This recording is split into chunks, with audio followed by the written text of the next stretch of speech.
ID. ID. ID.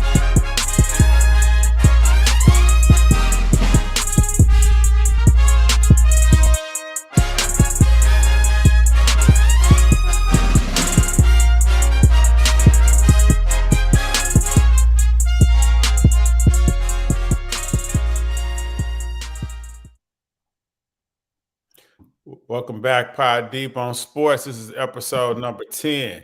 This is the UFC 293 reaction. You got me, myself, Hughes. You got Jay. This is our reaction to Izzy. So I'm gonna kick this off with you, Jay. What's your thoughts on Izzy? You think he done?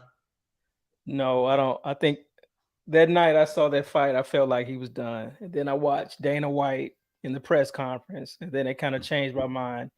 He said after the fight, Izzy, he asked Izzy, "Are you okay?" Izzy said, "Yeah, I'll talk to you later." So to me, that means that Izzy is hurt or he was sick for him to say that. He's a stand-up person, from what I know from watching the fights. I don't know him personally, but I think if he was just got beat fair and square, he would have just took it on the chin and said it, yeah, you beat me, that's it. But for him to say, "I'll talk to you later," tells me something is going on with him. Like he had a prior injury that just, prevented him from showing out, winning that fight. So no, I don't think he's done, to answer your question. Okay. You think he can come back, though? Do you think he can come back to the top? He has to win his next fight. They're talking about running that fight back. Mm-hmm. If he wins in the rematch, of course, he's back on top. But if he loses that rematch, I think it's going to be a tough, hard road for him, because he'll have to fight his way back up to the top. He won't, be automatically in line for another title shot if he loses this rematch. So he has to win this rematch. So how do you see Izzy? Like, do you see Izzy as an all-time great, like a guy who can fight in any era? I mean, because he is in his prime and he has lost 2 fights so far. But, Three. This is his third loss. I just looked it up. That's his third yeah, loss. it's his third loss, but in the UFC terms, it's only his second loss. But I think overall MMA, it's his third. Has he lost 3 That's times right. in MMA? 3 times in the UFC he lost. Okay. He fought for the 205-pound title, light heavyweight. Mm-hmm. He lost that fight. He was fighting a much bigger guy than him. He almost won that fight. He lost that fight by like a half a round or a round. So he almost won that fight. And he lost to Pereira. He got knocked out to Pereira in the UFC. And then he just lost this 5-round decision in UFC 293. So that's 3 losses. What was the original question? I'm sorry, man. No, I was asking like in his prime, but I thought it was 2 losses. Correct, there's 3 losses. In his prime, do you still consider him like an all-time great? Yeah, I have him as a middleweight. As a middleweight, I have him ahead of the great Anderson Silva. So, whoa! Yeah, he's fought tougher competition, man. The guys he has beaten have been tougher than the guys Anderson beat. That was my whole thing with Anderson. He was beating guys who were just not on his level, or guys who were like 1 foot out the door, where he just demolished them and they just never did anything else. Everybody he beat, off the top of my head, never really had another great run. You know what I'm saying? They never like bounced back. So when that happens, that kind of tells me you either beat the fight out of somebody or they kind of really didn't have it in them. You know what I'm saying? Yeah, I can see that. But Anderson's great though. Anderson is great, but I have Israel ahead of Anderson. So when you say ahead, let me ask you this: in the matchup, who do you think in their prime win? In their prime? That's a tough fight. In their prime, Silva versus Israel. I would bet on Silva. I would bet Silva. In the prime, Silva was known for playing around. He'll be like joking around and end up getting clipped. If he's serious, trying to win, not playing around, I would pick Silva over Israel in both their primes. But the thing is, it's just the competition that Silva faced versus who Izzy went through. I just see Israel's road being tougher. So, not too far ahead of Silva, just slightly in my book, Oh wow. See, I didn't think Israel Road was tougher than Silver. Like to me, when I saw Silver being thrown in there with Rich Franklin, I didn't think that was a fight for. I thought that was a showcasing for Rich Franklin because I hadn't seen Anderson Silva fight prior to that. So I thought it was a showcasing for Rich Franklin to do his thing. You know what I'm saying? But lo and behold, Anderson Silva wore him out, beat him up in the first fight and in the rematch single handedly. I Beat think Dan he Henderson. broke his nose like in the second fight, like demolished him in the Uh, second fight. Pretty much ended his career. Yeah, true. Pretty much ended his career. You know what I'm saying? And I think that's the point you're making. Like a lot of the guys who Anderson beat never came back. Right. You know what I'm They saying? I don't never know if had a run. They never went up in weight, down in weight. They never Mhm. really challenged. Like Dan Henderson had some years on him before he got in there with Anderson, but Mhm, I think Dana White thought he had the style. Like when I mhm. think about Izzy opponents that he's beat, I can't think of too many guys that had a run after him that he beat either. There's nobody. Yeah, it's like Alex Pereira moved up in weight. He just won his last fight. yeah, He might be at the beginning of a run at yeah, 205, but yeah, he is. He he's is. not really a middleweight or 185 pounder anyway. So it's kind of a flip flop up in the air. Yeah, because the only person I could think that Silver beat that kind of still went on to do something could be Chael Saunders. Chael, what's his last name? Is It's it Sonnen? Chael Sonnen? Sonnen. Chael Sonnen. Yeah. He's the only one that I can think that still made noise, but I don't know if that's because he was being a broadcaster. You know what I'm saying? And kept his face and his name out there. Yeah, I think it was more people, his personality, him selling himself than Right. his actual competitive record, competitive skills. I think it was more just the fans liked him. He was one of the first ones to talk shit. He was before Conor McGregor, selling the fights, talking shit, getting everybody excited, talking about the crowd. So I think it was more the fans kind of wanted him to win. And he was on the verge of giving Anderson his first L in the He UFC. had him beat. Yeah, He had him beat. He dominated that fight when they fought up until he like the did. last minute or so. He did. He did. So when I think about their guys, man, it's not a lot of guys that I think Anderson fought that I think Izzy can beat easily. Like I think Dan Henderson will give Izzy a tough run for his money. Are you saying that based on how Izzy looked last fight or how he looked before Overall, just overall? overall, just overall. Like when I compare their two weaknesses to me, um, Spider had issues with wrestlers and he played too much. Like he didn't. It seemed like he didn't. He didn't come in with a game plan. He felt you out, and he waited for you to make a mistake, and then he capitalized off the mistake. Izzy, on the other hand, when I did see him fight Anderson Silva, and Anderson Silva is outside of his prime, I was kind of a little shocked that he didn't take it to Anderson Silva. He kind of stayed away from him, you know what I'm saying, and survived. He was letting him know he was quicker, younger, you know what I'm saying, but he didn't take it to him, you know what I'm saying, being that Anderson Silva was a vet and he was, kind of like the young blood. Yeah, Anderson Silva at his advanced age when he fought Israel still was dangerous. Like Yeah. if he caught you, he can knock you out. He still can knock you out. Okay, so I thought I knew I wasn't tripping. I was thinking that, but I thought I was in a minority with that, thinking that that's the reason why he stayed away from him. Okay. Yeah, he's still dangerous. He's probably So still dangerous today. do you see Israel running that fight back sometime in the near future, or do you see him giving it like next year? Well, we talked about this before. The fighters really don't have a say on when they fight. It's up to the UFC. Mm-hmm. This is September. The UFC, they have their schedule filled out until like March.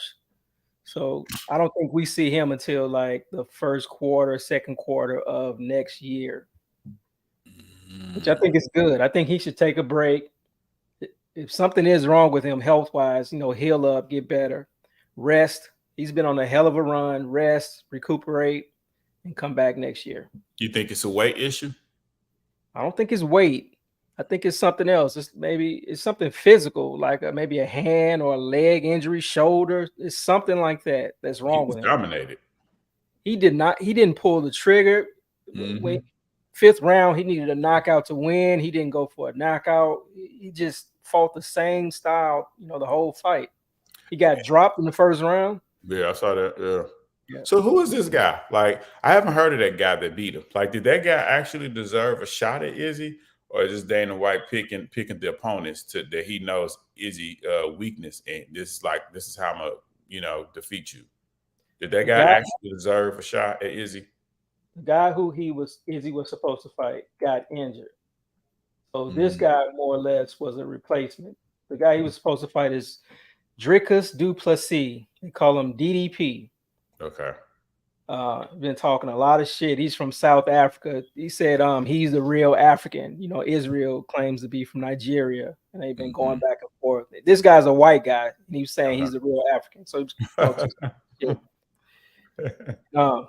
so this guy who fought him, to answer your question, kind of was like a journeyman replacement type fighter, but he was on a streak. To me, Izzy on paper should have blew him out the water. So I don't know if it was Izzy like overlooking this guy and this guy came in prepared, or like I said, maybe Izzy was just hurt. But either way it goes, Izzy is calling for a rematch. The UFC Dana White already said, he'll probably get that rematch. So they should run it back. So let me ask you a question then. How do you compare the replacement with the guy with the white South African that Izzy was scheduled to face? Which of them are bigger? Skill wise. Not skills, but size wise. Which one is bigger? Size wise, was the replacement bigger than the original guy? Yeah. If put it this way, if Izzy would have fought DDP, Dricus du Plessis, if he would have fought him like he fought this other guy, we keep saying other guy, I need to look up his name. If he would have fought him, he probably would have got knocked out. Oh wow. Yeah, he would have got knocked. This guy, he's a tough fighter. Talks a lot of shit, backs it up. Yeah, he's a tough fighter. He probably would have got hurt, worse. The guy who beat him is Strickland. Okay. Yeah. So I wonder what they're going to do with Strickland. I wonder if I was him, I wouldn't give Izzy an immediate rematch. I'd throw it in his face. I give me one title defense before I had to fight Izzy again. That's a smart move. Huh? That's smart. That's the smart move. Like, go fight somebody else, get paid at least once before you face. Because you can negotiate more. He did make a lot of money in being the last minute replacement. You could build up the rematch now. You know what I'm saying? And you walk away with something. You give him that immediate rematch. You still on his terms. But if you hold off the immediate rematch and get you a fight and get your first title defense, not only do you build your confidence up, you build that rematch up. That rematch is now worth big money and top dollar now. And Izzy gets to prepare for you better than he did. He get a full training camp to prepare for you, which may spell trouble for you. But at the end of the day, it's about the paper too. You know what I'm saying? Yeah, it's prize fighting. It's it's business, show business. Right. But to your point, when you are a UFC champion, you automatically get a cut of the pay-per-view. So every pay-per-view they sell, you may get $2, $3, $4 off every pay-per-view, which adds up. I don't think he got pay-per-view points this fight. So to your point, go fight on a pay-per-view on your own and get paid and fight, Izzy next year sometime. Yeah, I definitely would try to sign that and book me something in between, damn near try to sign that for next September or next June. And in the meantime, you don't have to pay me a whole lot of money. I want that fight just for my confidence, to let the world know I'm a champion. You know, even in my backyard. You know what I'm saying? It don't have to be a top 5 fighter. It could be a top 10 fighter. You know, I'm just trying Yeah. to sell out the event. You know, as a business move and stuff. You know, I was comparing Izzy preparation for how I saw Spence preparation, and I think the two, what I saw is neither guy made an excuse for their performance. You know what I'm saying? Only difference I saw is that I don't think that Izzy fight was such a huge buildup like Spence and Crawford was. You know what I'm saying? Whereas when we were waiting for that Spence versus Crawford fight, and it didn't live up to it on Spence end, not Crawford end. Crawford put in the work. You know what I'm saying?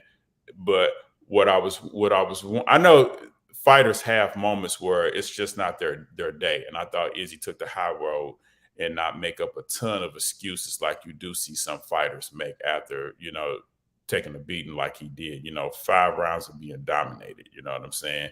He got up, he took that punishment, and I am under the assumption something's off with him. I don't know if it was because he didn't have a full training camp to prepare for him personally, where I didn't know that at first that he switched gears, but that could be the reason, why it was like it was. Yeah. This is, you make a good point, but this is Sean Strickland, 25-8. So he has a similar record to Izzy. Izzy is like 28-3. Man, so similar record. That's a very light record to get a title shot.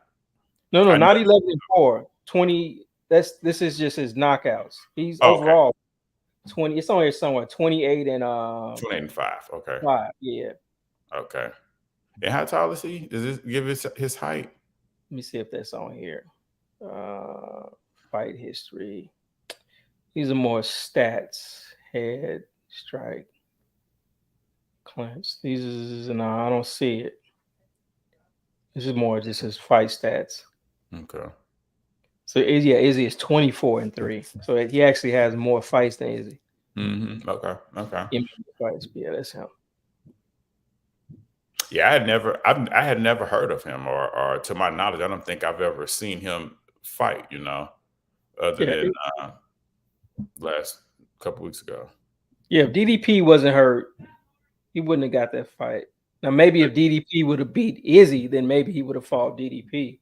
So you think DDP will fight Strickland? You think that's the fight they'll push for? If he's helped, the fight they push for is the rematch. They wait on Izzy because that's the one that'll sell more pay-per-views. They wait on Izzy. But if Izzy won't be ready in time, and DDP will. They match up Strickland and DDP. And then try to come back to Izzy. Who would you have in that matchup if that was to happen? DDP versus Strickland. The way Strickland looked, sometimes people just have it's like a growth spurt where they just like turn a corner and they just go on a crazy run. BJ Penn did it. Max Holloway did it. There's a guy, Volkanovski. He's on a crazy run right now. Amanda Nunes. So you never know. We may be at the beginning of a crazy run for Strickland. So you never, if that guy shows up and fights DDP, I think he can beat DDP. But I don't know if Izzy was just not really in the fight. That could make a guy look better than he really is. So they have to run that fight back. For me to be sure. I need to see the real Israel show up and show out. And if he gets beat again, then Strickland is the truth. You bring up a very interesting point that's different with boxing versus MMA. Some of the MMA veterans come off like fine wine. They get better as they age. You know what I'm saying? Because from what I've watched with MMA, it's very competitive. Going to a live event, a boxing event, they're matching, the promoters are bringing in guys not to beat their fighter. So when you're in attendance, you don't know two individuals fighting and they fight on that top building promotional card. Most of those fights are boring and they're not competitive and they're not equally matched. But when you go to an MMA event and you don't even know these guys, you can't tell what the other guys know, what the other guy know, and the record does not represent the individuals in the ring. You know what I'm saying? You see it with the young guys, you see it with the older guys that took a couple of beatings, a couple of L's, and they come back, take a break, and they rejuvenate their career. That rarely happens in boxing. That No. rarely happens in boxing because Yeah. the young guys, once they get in the groove, they become the young lions, and they're pretty much damn near they're pretty much damn near unstoppable. But you can put a young guy in there with a veteran in the boxing ring, and he get his ass beat. You know what I'm saying? Because he hasn't been exposed to the different styles and all that kind of stuff. But I rarely see that happen in MMA. I rarely see the young guys get manhandled by some of the veterans like that. You know what I'm saying? Yeah, it's usually the other way around. Right. Right. When a young guy in MMA fights in the top league fights the older guy I'm not, it's not the UFC. The UFC and MMA are two different things. But when you see the younger guy a lot of times fight the vet, a lot of times that young guy has a good chance of winning.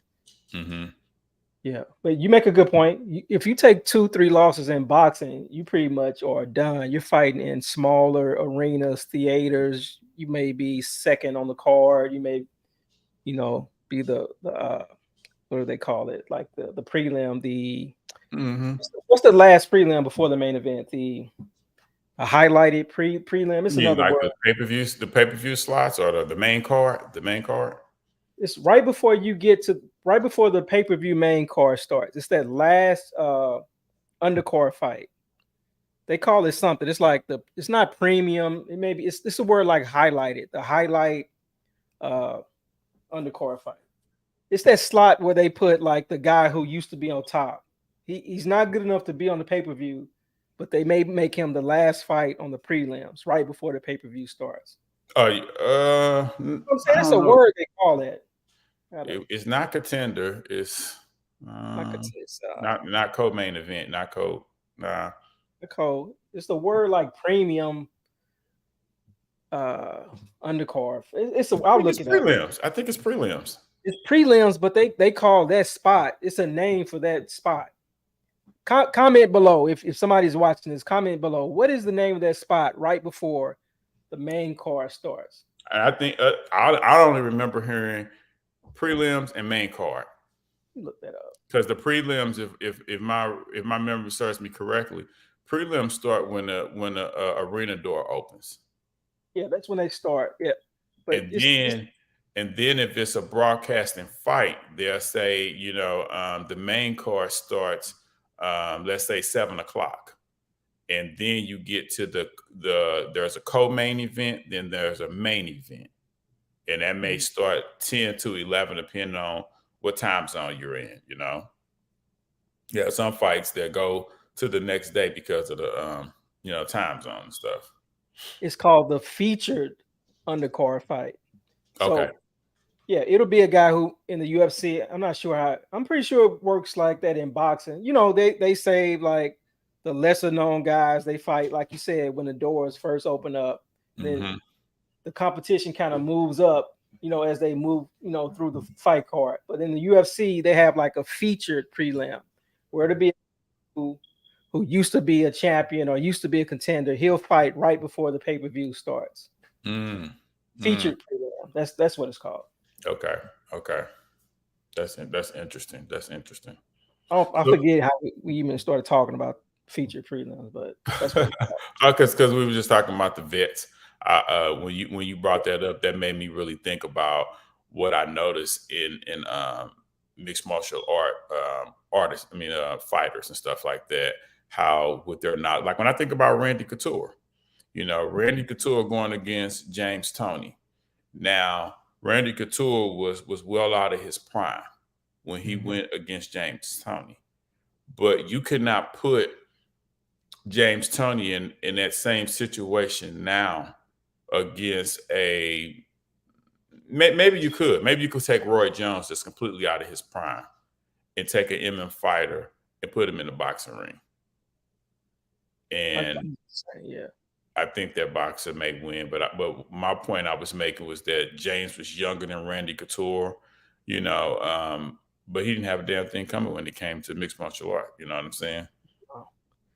If they would have stood up and fought, he probably would have won. I But thought that's what he was gonna do. I thought that would have been the game plan to, pop the jab and switch his style up because he's a pure counter puncher. yeah, And Randy wasn't coming to throw no punch. He stood up, went straight for the takedown, and it was over. yeah, just held him down and beat him that way. Yeah, he didn't even know how to choke. He didn't even know how to tap out. They could have did my man Tony dirty. Yeah, that's the game plan for beating Kimbo Slice. Mhm. A couple guys like stood up and banged with them, but after that, you just take them down and just hold them down, win the fight. And then they saw that he couldn't really defend leg kicks. They No, his started leg turning was his skinny, turning his legs up. Like he was Yeah. getting ate by mosquito bites or something. They was turning his legs up. Yeah. He honestly should have took a full year of training, maybe 2 years of training and sparring different gyms around the country to really build his IQ up. You know what I'm saying? Because he had the name, he had the physique, you know what I'm saying? He had the heart.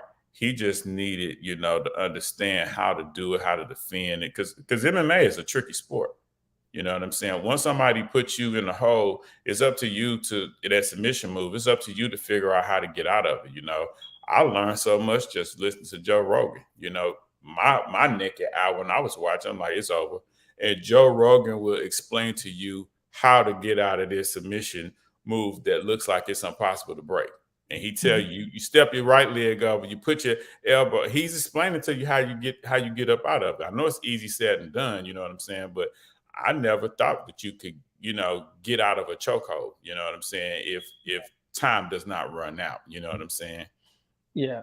Yeah. Joe Rogan, his explanations, he really like broke it down to like the people who really didn't know what was going on when it came to jiu-jitsu in the ground game. Mm-hmm. That's not saying I'm an expert, I've never done it. I've watched a ton of fights over the years. But yeah, he kind of made it more understandable. Yeah, I forget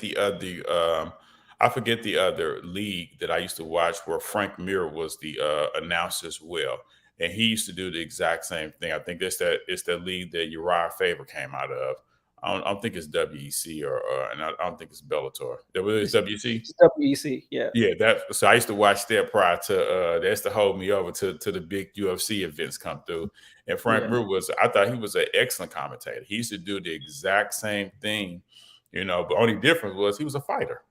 He would commentate in that league and then come in the UFC and fight. You know what I'm saying? And he win all his fights, but he was you just tell he had a great IQ, Yeah, Frank Mir has Huh? Yeah, Frank Mir has a ton of losses, but yeah, he was a good commentator. Yeah, Still is.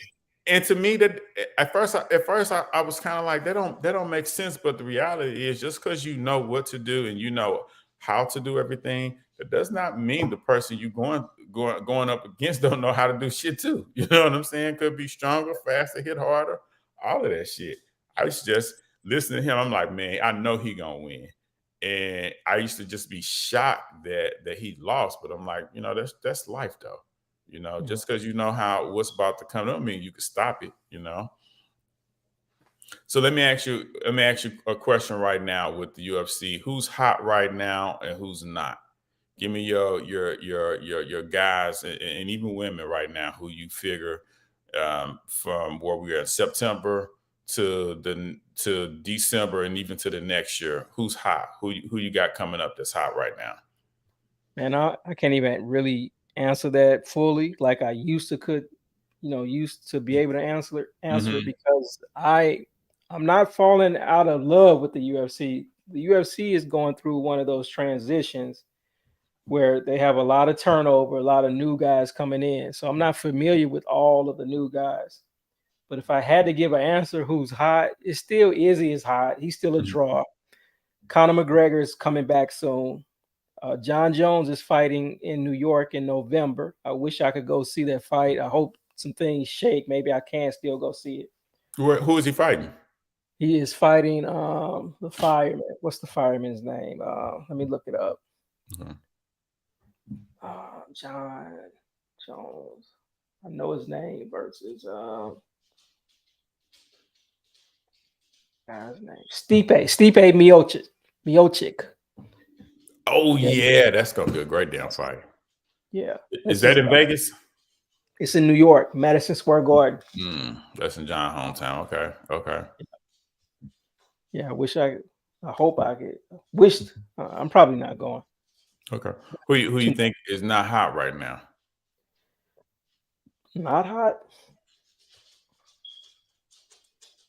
I can't really think of anybody who's just garbage, who needs to retire, who's not already retired. Okay. Everybody who's fighting is still a contender. Last question then. What's your thoughts on Francis Ngannou versus Tyson Fury? I saw the other day Mike Tyson was training him. I don't know if that's good or bad.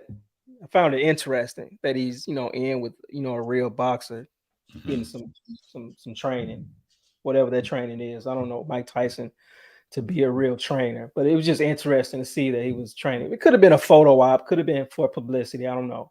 But I give him to me, man. Anybody who steps in the ring, boxing or MMA, you have a chance to win. That's a fact. If you're less skilled than the other guy, you're probably going to lose, but you still have a chance. Somebody could slip and you catch them. Somebody could throw a punch, throw out a shoulder, you win a technical knockout because they can't continue. So when you step into that ring, I have the utmost respect for those competitors, men and women, because it takes a lot of heart. You put your life on the line. You may come out of that ring, really damaged for the rest of your life. So, we have to give them the utmost respect. So anybody who steps into the ring, Francis versus Tyson Fury, when the bell rings, it's 50-50. Now, realistically, Tyson Fury should win the fight. He's a real boxer. He should jab the shit out of him, keep him on the outside, either win a decision or knock him out. But if Francis can catch him clean, then Francis can win. Yeah. I think it all comes down to what Francis know and what he can do against a real boxer and a guy that's that tall and that big. Yeah. Has he ever had a fist fight with somebody that's 6'9" before? You know what I'm saying? Like, what kind of foot movement does he have? Does he know how to block a jab, slip a jab? Does he know how to tie up? You know what I'm saying? When I think about Woodley and all the years I saw him around the Mayweather gym, I was really disappointed to where I saw his boxing skills, because I thought that he would been around those boxing gyms and he would be a much better boxer than what Jake Paul did. But the difference is, Jake Paul dedicated himself, and you could tell he put that work in, because he's getting better and better and better, And so it's all about who Francis put himself around with. But you're 100% correct. Everybody got a puncher's chance in a boxing ring, and I give them the utmost respect, whether it's the boxing ring or the cage. You know what I'm saying? I'm never getting my ass in that ring, so I can't be too critical of them. So I do believe everybody got a puncher's chance. But this fight should be 80-20 in favor of Tyson Fury. I'm happy that Francis made a power play and found him a dancing partner so he can make that money, because I really wanted. One of the biggest in the game. He did. If not the biggest, He did, and it depends on how he looked. If he goes 12 rounds with Tyson Fury in this competitive, I could see him going right after AJ or Deontay Wilder. He'll keep going. Yeah. It makes no sense to go back to the UFC unless they will have you and change your contract to give you bigger and better money. You know what I'm saying? That's why I'm shocked Conor McGregor never came back, because I would have loved to see him go against Manny Pacquiao for the money.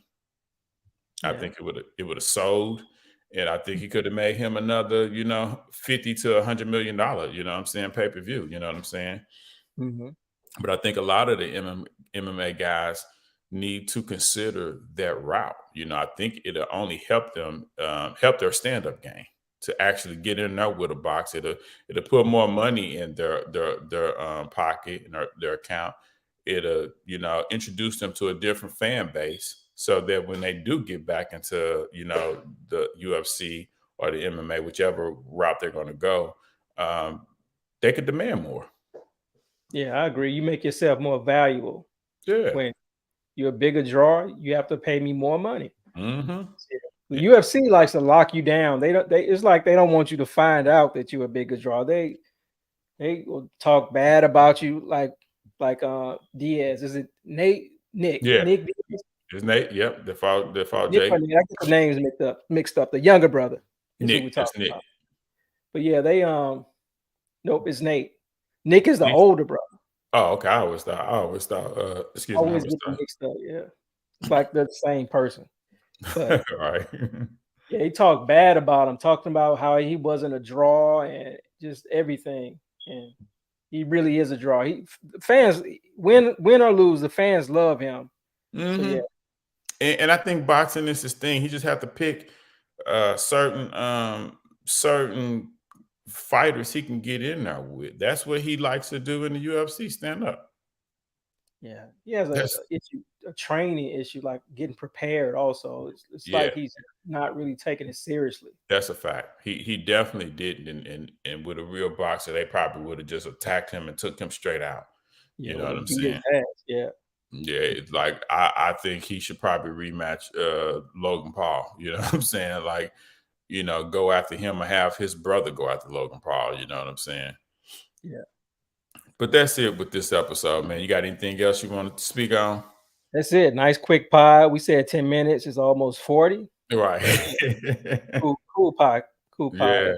Yeah. So I just wanted to get your reaction on the UFC 293. Once again, this is episode 10. This is Pod Deep on Sports. Like, follow, share, subscribe, comment, tell a friend. Hey, this is Hughes. That's Jay. We signing out. Pod Deep on Sports. Peace. Pod Deep. Pod Deep. Pod Deep.